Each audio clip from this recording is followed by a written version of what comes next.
When many districts returned to normal, were students able to sort of re-engage back into what was the norm prior to the pandemic, where they were able to be in a classroom with teachers and students again?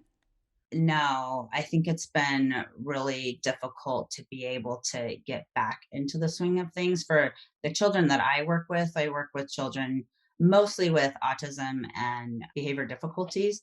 And those particular children really need social practice, they need communication practice, and then they need behavior support.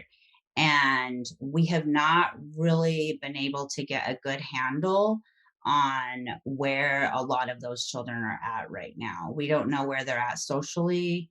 That's one of the things that we've really been focusing on over the past month or two is trying to help these children to even typically developing children, we're trying to get them to articulate what's going on, what are they feeling, what is some of the difficulties that they're having. And we've seen that children have a really difficult time articulating what they're going through right now, which I think is fairly consistent with how adults are feeling. I think as adults, we're having a hard time articulating what the past year has done to us. And we have found that children are even more so having difficulty trying to articulate.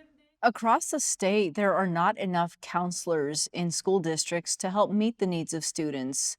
Traditionally, what would you like to see counselors fill that gap? I mean, some of the issues you just mentioned, I mean, what could they be doing if there were enough? What I would love to see is if we were able to put more focus on individual children and what they might be struggling with. For example, I've been involved in a few cases over the last couple of weeks where we're taking a child that didn't have identified social anxiety before the pandemic, and we're making a plan for them to go to school for just 15 minutes on this first day. You're just going to go in, you're going to say hi to your friends, you're going to do your check in, and then right after that, you can leave. I would say the majority of the children that we've been working on, we now have them at a point where they're able to attend full day, they're able to participate with their peers. But at the beginning, they just really needed a very focused, individualized plan on how we were going to transition them back from completely at home learning to 7 days or 7 hours a day at school. And so I think we could really use more counselors or more social workers in the schools to be able to assist with these very individualized treatment plans that we need to give these children so that they can make the transition back into the schools. In the short time we have left, Dr. Hartzell, anything about this year that you look forward to next year, saying this gives us some hope and that students will be able to rebound? Yeah, I definitely think there's hope. I don't want to in any way communicate that I think that this is just a hopeless situation. I definitely don't think it is. We have great educators.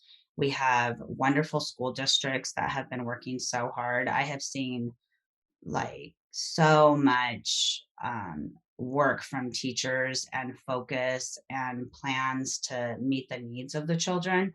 I think children are very resilient, and I think that children tend to bounce back much quicker than adults sometimes in their ability to manage change and transition. I think I would just caution everyone to still be very aware of those subtle social, emotional, communicative, and behavioral differences that we might see in our children that might indicate that there's a great amount of anxiety or stress underneath all of that. So while I think that they'll adapt, I think that they'll be able to come back next year and be resilient and respond well to the changes. I still want us to be really aware of maybe some of the underlying difficulties that maybe children aren't very good at articulating yet, that they might be struggling or going through. Okay. Dr. Rebecca Hartzell from the University of Arizona College of Education, thank you for your insight. Yeah, thank you for having me. Have a good day.